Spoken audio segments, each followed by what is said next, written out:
continually. Wow, that's crazy. Now, at the peak, where the band now was traveling the world, you and Don Jazzy, you'd be whispering into his... Sometimes I even thought you couldn't speak. Was that a plan when you...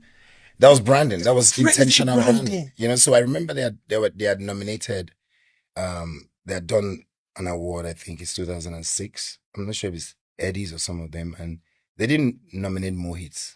You know, and we had so many great success that year. And then me and Jazzy were talking that it's because we are the only executives that are actually active. You know, so even though we were the owners of the record label, we were both the artists and the producer.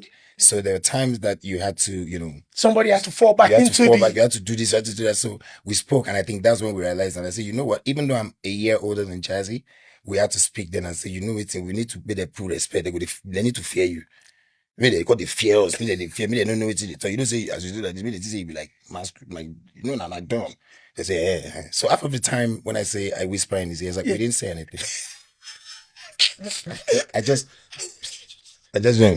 he trusts me enough as I trust him enough to deliver on what we've set our minds to do, and we didn't disappoint. So I remember the first show that we had on stage was Alibaba, one of the shows, I think it was 2007, 2008. And then we had the president of the country. It was in the crowd.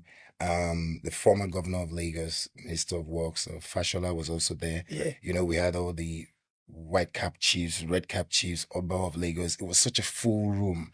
And then as Jazzy came out, that was the first major time after that nomination.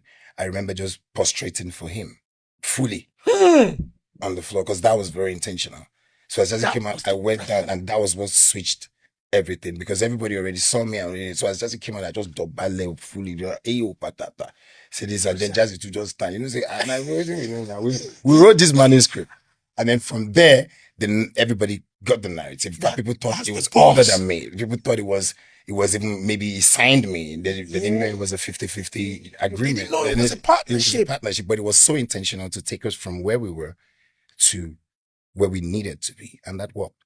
That's why today the sister say Jazzy, I hope pass, although I'm a vampire.